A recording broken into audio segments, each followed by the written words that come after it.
अस्सलाम वालेकुम स्टूडेंट, कैसे हैं आप सब बच्चे? ठीक होंगे उम्मीद करता हूँ। अच्छा बच्चों, ये हमारा वो लेक्चर है जो मतलब मैं आपको रिकॉर्ड करके सेंड कर रहा हूँ। आप लोगों ने कहा है कि सर हमें ना आप रिकॉर्ड करके सेंड कर दें, ठीक है। तो इस चैप्टर के अंदर हमने क्या पढ़ना है, हमारे ऑब्जेक्टिव्स क्या होंगे और इस यूनिट का नेम क्या है वो मैं आपको पहले बता देता हूँ। इसमें हमने बेटा यूनिट हमारा जो है ये 9 है, इसमें हमने पढ़ना है स्क्रीनिंग। तो हमारे ऑब्जेक्टिव क्या होंगे? सबसे पहले तो हम इसका जो कंसेप्ट है स्क्रीनिंग का उसको डिफ़ाइन करेंगे। उसके बाद हम देखेंगे कि स्क्रीनिंग का जो एम है वो क्या होता है, स्क्रीनिंग की जो टाइप्स हैं वो कितनी हैं, और उसके बाद हम इसकी इम्पोर्टेंस देखेंगे। फिर हम वैलिडिटी और रिलायबिलिटी जो होती है ना इसमें डिफरेंस देखेंगे। जो हमने उसमें एपिडेमियोलॉजिकल मेथड में पढ़ा था ना, वैलिडिटी होती है, रिलायबिलिटी, तो हम इनमें डिफरेंशिएट भी इसी के अंदर पढ़ेंगे। फिर कुछ कंसेप्ट हैं, sensitivity, specificity, positive predictive value, negative predictive value, इनको हमने पढ़ना है। तो मैं आपको बताता चलूँ कि ये जो है ना स्क्रीनिंग का, इसमें से एससीक्यूज एक मस्ट बनता है, इसकी टाइप्स आ जाती हैं या फिर एम पूछ लिए जाते हैं, ठीक है। या फिर जो लास्ट जो है ना objective, sensitivity, specificity, positive predictive value, negative predictive value. इसी तरह एक आपको सिनेरियो दिया जाएगा और आपको कहा जाएगा कि इनको फाइंड आउट करें। तो मैं आपको आगे बताता हूँ कि इनके क्या क्या फार्मूलाज हैं और स्क्रीनिंग क्या है।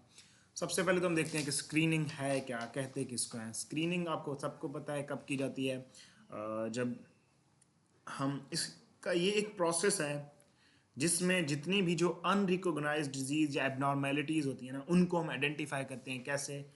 टेस्ट को एग्जामिनेशन करवा के, कुछ और प्रोसीजर करवा के, जिनमें हम क्या करते हैं, जो सिंपल और लो कास्ट या रैपिड जो टेस्ट होते हैं उनको यूज़ करते हैं। फिर हम उन सारे टेस्ट को हम लार्जली स्केल के ऊपर अप्लाई करते हैं।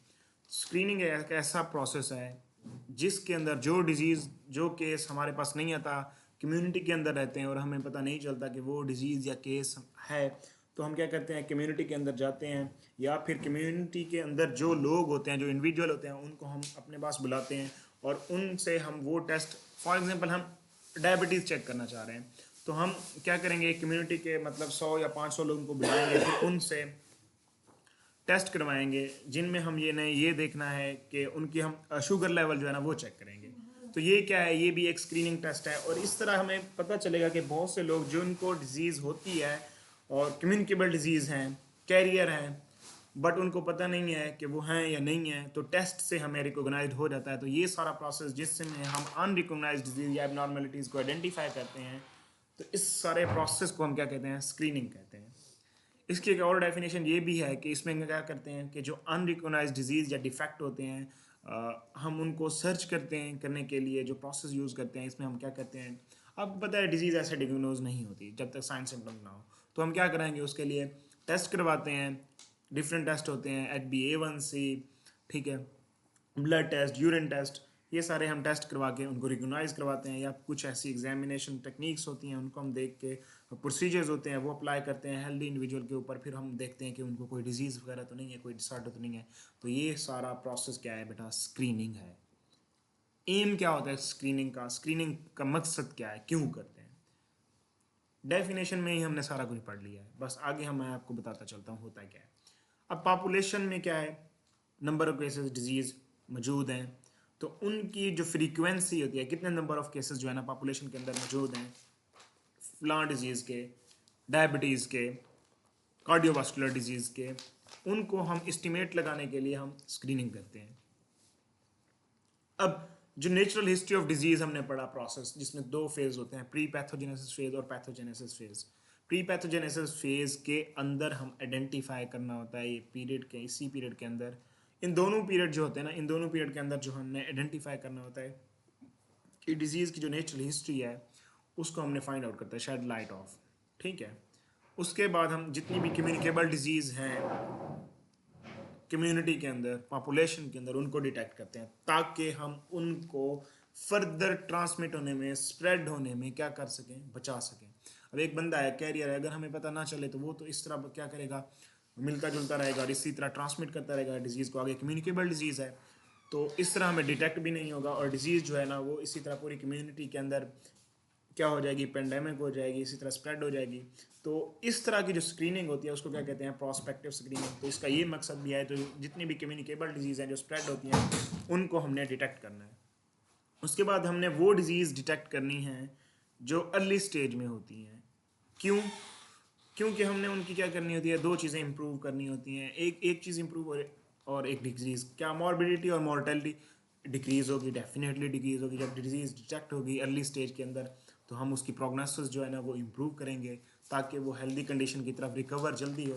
जब वो रिकवर हो जाएगा तो मॉर्बिडिटी का रेट भी कम होगा और मॉर्टेलिटी जो है ये भी दोनों कम होगी। तो इस तरह की जो स्क्रीनिंग होती है इसको कहते हैं प्रिस्क्रिप्टिव स्क्रीनिंग। प्रिस्क्राइब की गई है स्क्रीनिंग, ये प्रिस्क्रिप्टिव इसलिए कहते हैं। उसके बाद स्क्रीनिंग का जो मकसद है वो ये है कि इसमें हम रिस्क फैक्टर जो है ना वो डिटेक्ट करते हैं। और इस तरह जब हमें रिस्क फैक्टर का पता चल जाए तो हम जितने भी मतलब हेल्दी पीपल हैं उनको डिजीज पर्सन होने से बचा सकते हैं। तो स्क्रीनिंग मतलब हाई ब्लड प्रेशर या हाई कोलेस्ट्रॉल लेवल जो है ना हमें पता चल गया तो हम उनके लिए क्या करेंगे, ये है रिस्क फैक्टर्स है ना कार्डियोवास्कुलर डिजीज़ के। तो हम इनसे क्या कर सकते हैं, इनके लिए हम गाइडलाइंस देंगे, इंटरवेंशन देंगे, उनको कहेंगे कि वो क्या करें, कोलेस्ट्रॉल कम यूज़ करें। हाई ब्लड प्रेशर के जो मरीज़ हैं उनको क्या कहेंगे कि वो एक्सरसाइज क्या करें, मतलब अपनी जो डाइट है उसको मेंटेन करें। तो इस तरह हम उन्हें क्या कर सकते हैं, जितनी भी कार्डियोवास्कुलर डिजीज़ हैं उनसे प्रिवेंट कर सकते हैं। तो ये रिस्क फैक्टर को डिटेक्ट करने में भी हमारी हेल्प आउट करती है। उससे आगे हमने पढ़ना है टाइप्स ऑफ स्क्रीनिंग। बेटा स्क्रीनिंग की जो टाइप्स हैं वो कितनी हैं, 4 टाइप्स हैं। Mass screening, multiphase screening, targeted screening और अपॉर्चुनिस्टिक। अपॉर्चुनिस्टिक में क्या होता है, केस फाइंडिंग करनी होती है। अब इनको हम वन बाय वन देखेंगे हर एक को कि कौन सी जो है स्क्रीनिंग किसके लिए है और इसमें क्या हम करते हैं। Mass screening, multiphase screening, targeted screening. अब हम देखते हैं मैस स्क्रीनिंग, इसकी डेफिनेशन देखते हैं और इसकी एग्जांपल देखते हैं होती क्या है। मैस, मैस किसको कहते हैं आपको पता है, होल पॉपुलेशन। मैस स्क्रीनिंग में हम जितनी भी पॉपुलेशन है उसकी स्क्रीनिंग करते हैं। इसमें जो होता क्या है, every one in the group is screen regardless of the probability of having the disease और कंडीशन। जितने भी ग्रुप के अंदर लोग होते हैं एक पॉपुलेशन के अंदर, हर एक बंदे की स्क्रीनिंग होती है, चाहे उसको मतलब चांस है डिजीज़ होने का या उसकी कंडीशन है या नहीं है। अगर है भी तब भी होगी, नहीं है तब भी होगी। जितने भी लोग हुए उनकी जब स्क्रीनिंग की जाती है तो इसको कहते हैं मैस स्क्रीनिंग। फॉर एग्जांपल जो जेनेटिक स्क्रीनिंग की होती है लोगों की, जो स्ट्रॉन्ग फैमिली हिस्ट्री होती है, जिसको ब्रेस्ट कैंसर की मतलब एक पर्सन है उसकी जो है ना ब्रेस्ट कैंसर मतलब स्ट्रॉन्ग फैमिली हिस्ट्री है या किसी पॉपुलेशन के अंदर, तो हम क्या करेंगे, उन सब की क्या करेंगे, जेनेटिक स्क्रीनिंग करवाएंगे। क्योंकि फैमिली हिस्ट्री आ रही है, सबको हो रहा है ब्रेस्ट कैंसर, तो जितनी भी उस फैमिली के पर्सन होंगे उस ग्रुप के अंदर, मतलब फैमिली उनकी एक ग्रुप है ना, होल पॉपुलेशन है उनकी, उन सब की हम जो स्क्रीनिंग कराएंगे वो जेनेटिक स्क्रीनिंग कराएंगे। और ये एक एग्जाम्पल है मैस स्क्रीनिंग की, genetic screening of people with a strong family history of breast cancer. तो उनकी हम मैस स्क्रीनिंग करवाते हैं। ये देखें, जैसे कि हमें ये पूरी जो पॉपुलेशन है इसमें इन्फेक्टेड केसेस हैं, क्लोज कॉन्टैक्ट में कौन कौन से हैं और जनरल पॉपुलेशन कौन सी है, ये सारा बना हुआ है, ठीक है।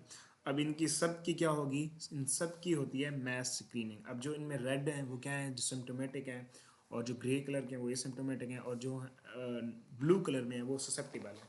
अब देखें जब स्क्रीनिंग की गई तो हमें पता चला कि ये रेड में मिले हमें इन्फेक्टेड केसेस, और क्लोज कॉन्टैक्ट में जो थे उनमें जो सिम्टोमेटिक थे वो हमें फाइंड आउट हुए जब हमने मैस स्क्रीनिंग की होल पॉपुलेशन की।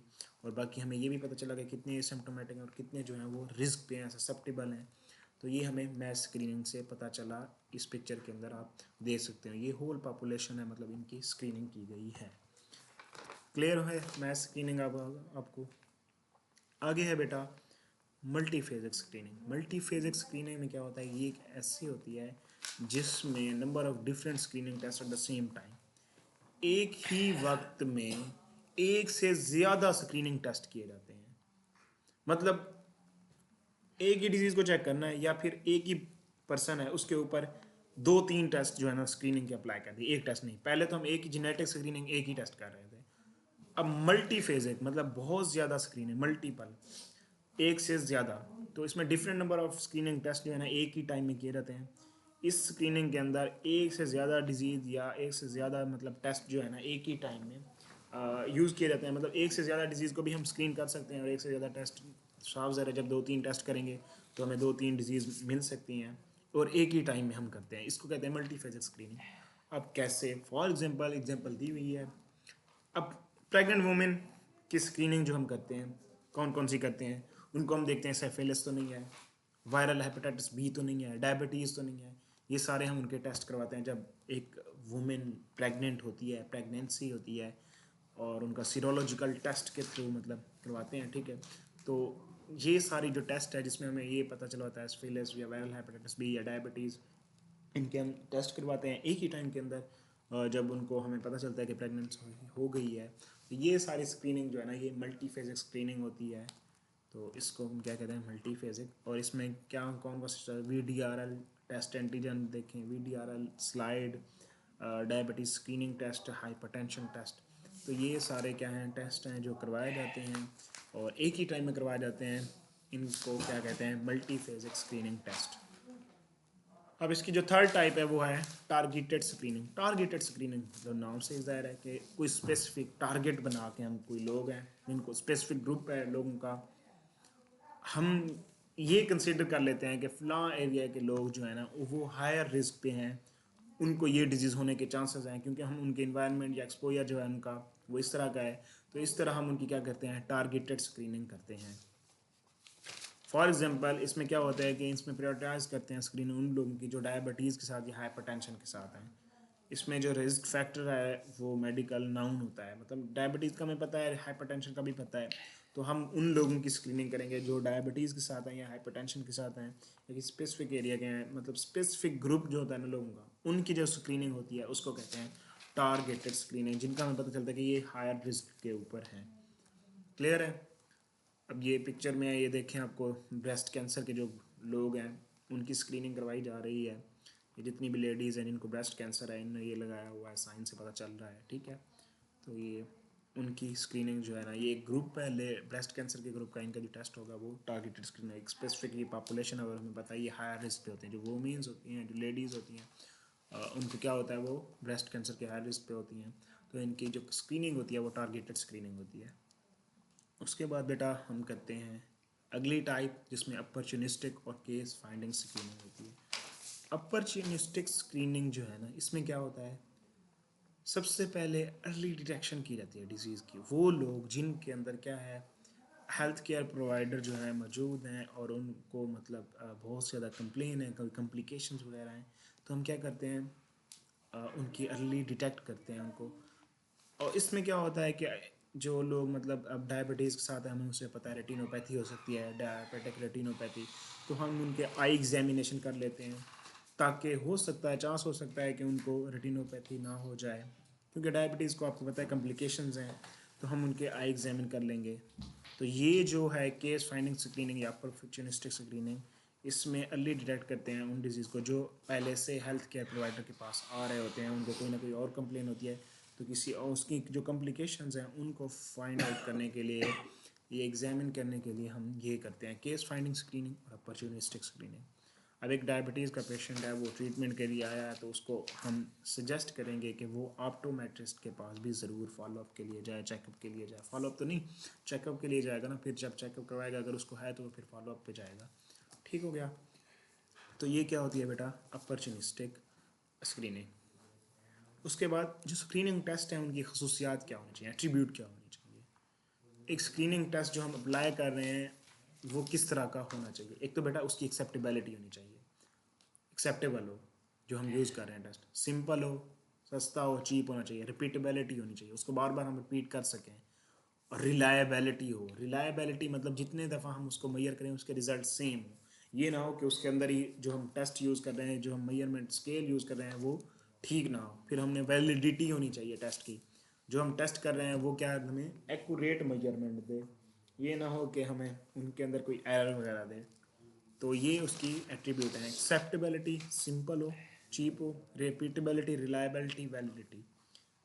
ठीक है, ये आपने याद करना है, ये एट्रीब्यूट बाज़ का पूछ ली जाती हैं कि जो स्क्रीनिंग के टेस्ट हम यूज़ कर रहे हैं उसकी टेस्ट की क्या खसूसियात होनी चाहिए, क्या एट्रीब्यूट होनी चाहिए, क्या करेक्टरिस्टिक्स होनी चाहिए। ठीक हो गया। अब जो स्क्रीनिंग का क्राइटेरिया है वो क्या होना चाहिए। WHO ने गाइडलाइन दी थी किससे, विल्सन और जुंगर से, मतलब जो प्रोवाइड की थी उनकी जो गाइडलाइन थी 1968 के अंदर। उनने कहा कि प्रोवाइड किया एक यूज़फुल फ्रेमवर्क जिसमें हम डिटरमिन कर सकते हैं कि स्क्रीनिंग जो है ना किसी पार्टिकुलर कंडीशन हो या ना हो, उसके लिए कैसे हम यूज़फुल कर सकते हैं। उसकी गाइडलाइंस थी स्क्रीनिंग की, कब करनी चाहिए, कैसे करनी चाहिए, इसको डिटरमिन करने के लिए विल्सन और जंगर ने जो दी थी उनको, मतलब WHO ने वो गाइडलाइन दी जो स्क्रीनिंग का क्राइटेरिया बनी।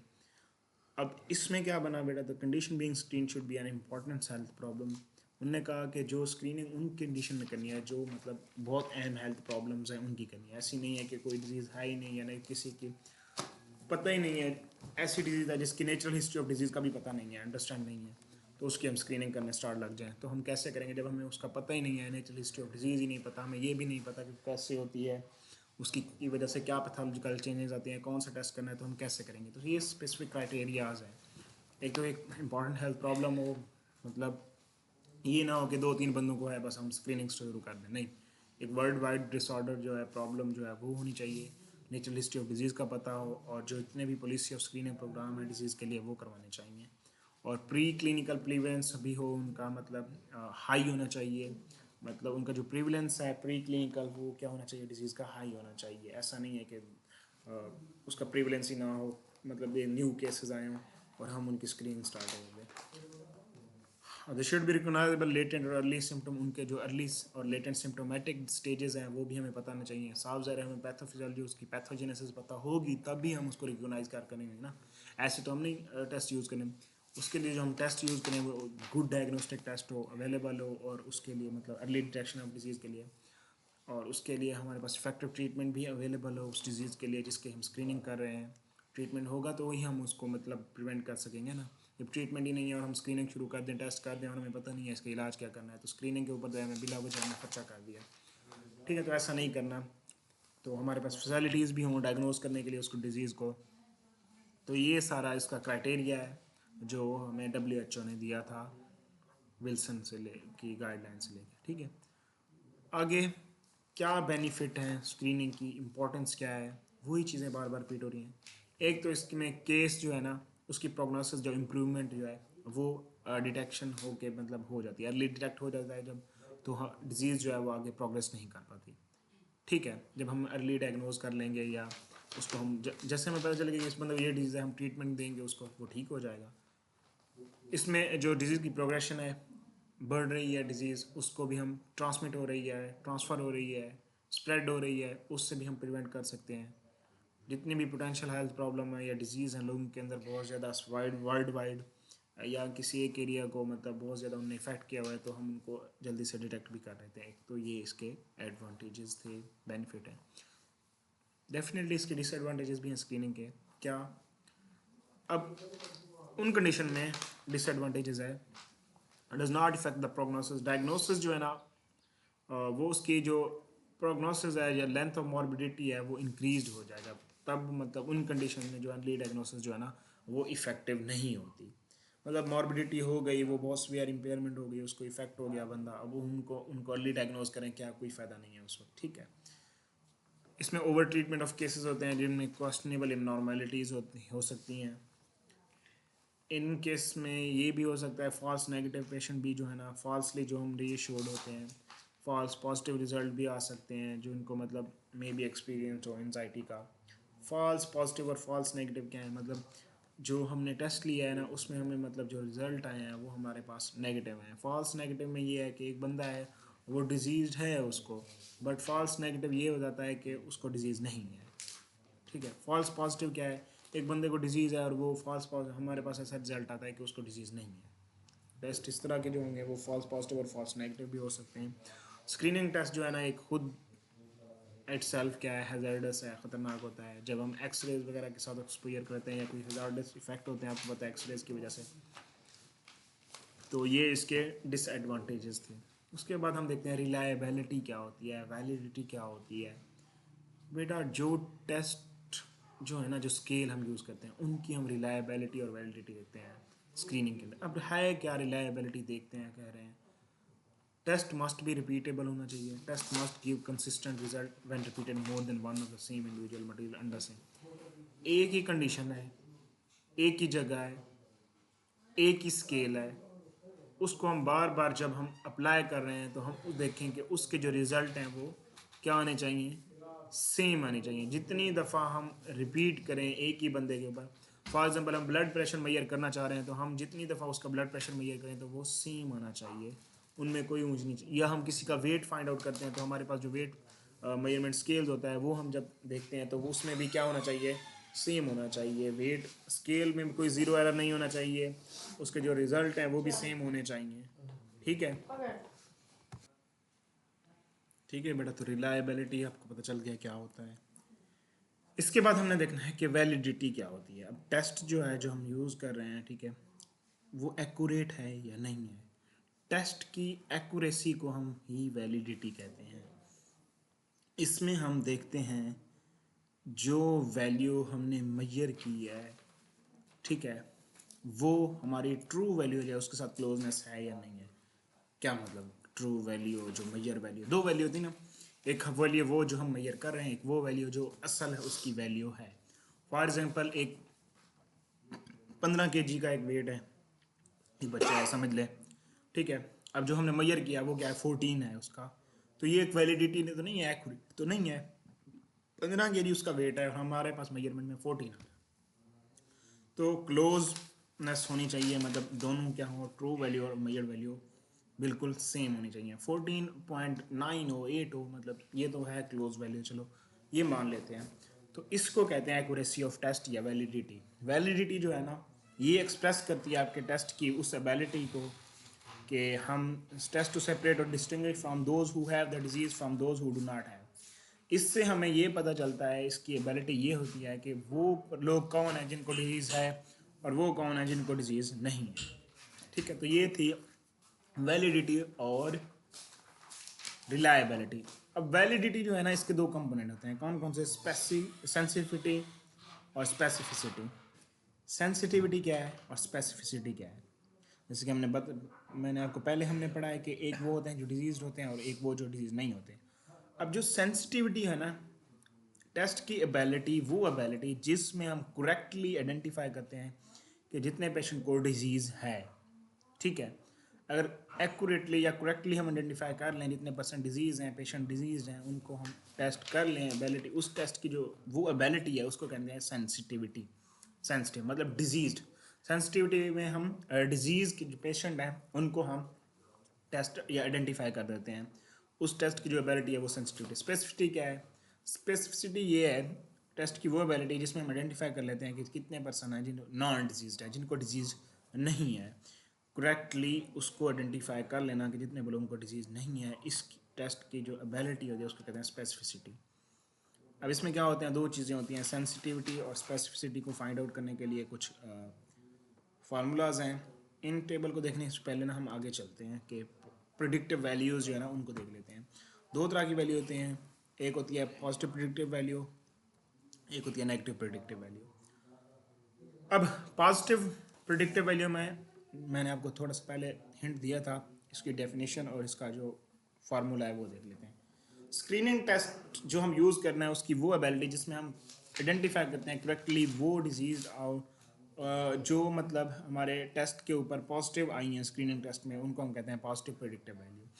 अब पॉजिटिव प्रिडिक्टिव वैल्यू जो होती है ना, पीपीवी, इसको हम जो फाइंड आउट करते हैं, ट्रू प्रिडिक्टिव वैल्यू भी कहते हैं इसको, टीपी लिखते हैं, और इसको हम इज इक्वल टू फार्मूला जो है TP over TP plus FP, मतलब ट्रू प्रिडिक्टिव और फॉल्स प्रिडिक्टिव वैल्यू को हम प्लस करके टोटल प्रिडिक्टिव वैल्यू जितनी होती हैं या ट्रू प्रिडिक्टिव जो होती हैं उनके साथ हम डिवाइड कर देते हैं।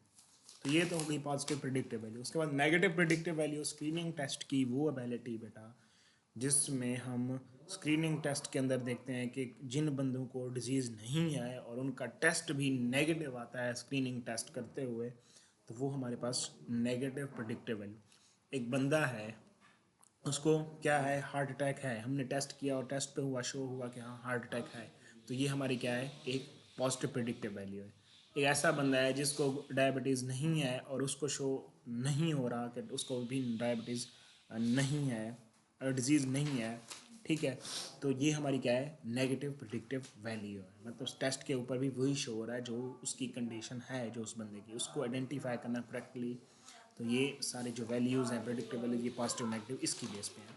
तो नेगेटिव प्रेडिक्टिव वैल्यू को जो फार्मूला है फाइंड आउट करने का, true negative value is equal to true negative, उसको डिवाइड करेंगे true negative plus false negative के साथ। आगे ये आपको एक टेबल बना हुआ मिल रहा है, आपने भी ऐसे टेबल बनाना है जब भी किसी पर्सन का स्टेटस या फाइंड आउट करना है। तो ये पॉजिटिव और नेगेटिव वैल्यूज़ हैं ए बी सी डी। जो ए है वो ट्रू पॉजिटिव है, जो बी है वो फॉल्स पॉजिटिव है, सी क्या है फॉल्स नेगेटिव है, डी क्या है ट्रू नेगेटिव है। तो जब हमने positive predictive value find out करनी है तो हमने क्या करना है, रोज में जाना है। नेगेटिव और पॉजिटिव प्रेडिक्टिव वैल्यू जब हमने फाइंड आउट करनी है क्या करना है, सीधे रोज में जाना है, जैसे कि आपको इस टेबल के अंदर शो हो रहा है। ट्रू पॉजिटिव लिखना है, उसके बाद हमने ट्रू पॉजिटिव को क्या करना है, डिवाइड करना है true positive plus false positive से।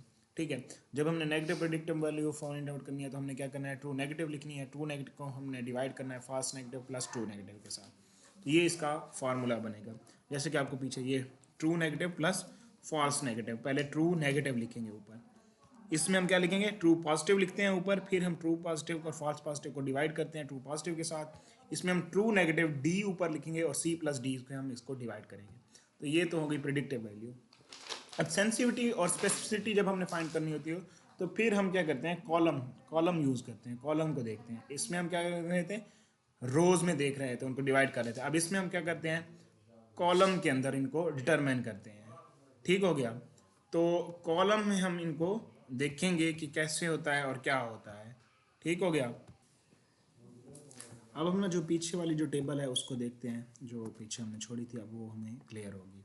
ये देखें, अब ये पॉजिटिव टेस्ट रिजल्ट और नेगेटिव टेस्ट रिजल्ट, डिसऑर्डर और non disorder, true positive false positive, true negative false negative, A B C D इनको लिखेंगे, ए यहाँ पे बी, यहाँ पे सी और यहाँ पे डी। ठीक है, अब जब सेंसिटिविटी फाइंड करते हैं तो हमने कैसे जाना है, कॉलम में। सेंसिटिविटी में हम क्या कहते हैं, जो डिजीज़ होते हैं। स्पेसिफिसिटी में क्या होते हैं, जो नॉन डिजीज़ होते हैं। अब जो सेंसिटिविटी हम देखेंगे, क्या करेंगे, हमने डिजीज़ जो है ना वो उनको देखना है। टीपी को हम क्या करेंगे, टीपी को डिवाइड करेंगे टीपी प्लस एफएन होल जो होते हैं। ठीक है, इनको, ये डिजीज़ है ना, डिसऑर्डर है, इनको टीपी प्लस एफएन को हम टीपी पे डिवाइड करेंगे तो हमारे पास क्या आ जाएगी, सेंसिटिविटी। और स्पेसिफिसिटी में भी सेम ऐसे ही है, नॉन डिजीज़ है तो हम टी एन जो है वो ऊपर रखेंगे और इसको डिवाइड करेंगे एफ पी और टी एन से। ये देख लें, याद रखिएगा, इसमें हम क्या कर रहे हैं, वो ये जो टीपी है ना इसको हम ऊपर रख रहे हैं। ठीक है, क्योंकि हम डिजीज़ देख रहे हैं ना। अब ट्रू नेगेटिव जो नॉन डिजीज़ है वही आएगा ना, तो सेंसिटिविटी में हम नॉन डिजीज़ देख रहे हैं तो टी एन ऊपर आएगा और इसको हम होल से डिवाइड करेंगे। इस तरह स्पेसिफिसिटी और सेंसिटिविटी निकल आएगी। जबकि पॉजिटिव प्रेडिक्टिव वैल्यू और नेगेटिव प्रेडिक्टिव वैल्यू ये मैं आपको पहले बता चुका हूँ कैसे निकालते हैं इनका फार्मूला। ठीक है, यहाँ पे आगे यील्ड ऑफ टेस्ट क्या है। यील्ड क्या है बेटा, यील्ड कहते हैं amount of previously unrecognised disease, वो अमाउंट जो पहले से मतलब प्रीवियसली अनरिकॉग्नाइज्ड डिजीज थी, that is diagnose as result of screening effort. जब यील्ड कहते हैं वो अमाउंट ऑफ डिजीज जो अनरिकॉग्नाइज थी, जिनका हमें पता नहीं था कि उनको डिजीज़ है, बट जब हमने स्क्रीनिंग की तो उसके नतीजे में पता चला वो डायग्नोज्ड हुई डिजीज़। तो इसको कहते हैं यील्ड ऑफ टेस्ट, उस अमाउंट को जो प्रीवियसली अनरिकॉग्नाइज्ड डिजीज होती है। और ये भी यील्ड ऑफ टेस्ट जो है ना ये डिपेंड करती है तीन चीज़ों पर, सेंसिटिविटी, स्पेसिफिसिटी और प्रीवलेंस ऑफ डिजीज़ के ऊपर। यहाँ तक आपको क्लियर है। अगर किसी की कोई क्वेरी हो, कोई चीज़ समझ ना आई हो तो बेटा आप पूछ लीजिएगा। अब जो टेस्ट जब एग्जामिनेशन में मतलब आप यूएचएस के अंदर जाओगे तो आपसे ये जो आपको टेबल जो है ना, इस तरह आपको एक सिनेरियो दिया होगा, फिर आपने क्या करना है, ऐसे टेबल बनाना है और इस तरह टेबल बना के उसमें आपने ये true positive, true false positive जितने भी हैं ये इस तरह लिखने हैं। अगर आपको स्पेसिफिसिटी पूछी हो, सेंसिटिविटी पूछी हो तो उसने आपने क्या करना है, ये जो फार्मूलाज मैंने आपको बताए हैं ये वाले, ये आपने फार्मूलाज लिखने हैं और इनकी मदद से आपने फाइंड आउट करना है। मैं आपको ना कुछ सिनेरियो जो है ना ग्रुप के अंदर शेयर कर दूंगा और वो आपसे सॉल्व आउट करवाऊँगा और इस तरह आपको प्रैक्टिस भी हो जाएगी और आपको पता भी चल जाएगा कैसे फाइंड आउट करना है। ठीक है, फिर भी अगर किसी को कोई चीज़ समझ ना आए तो बेटा आप पूछ लीजिएगा। Thank you so much.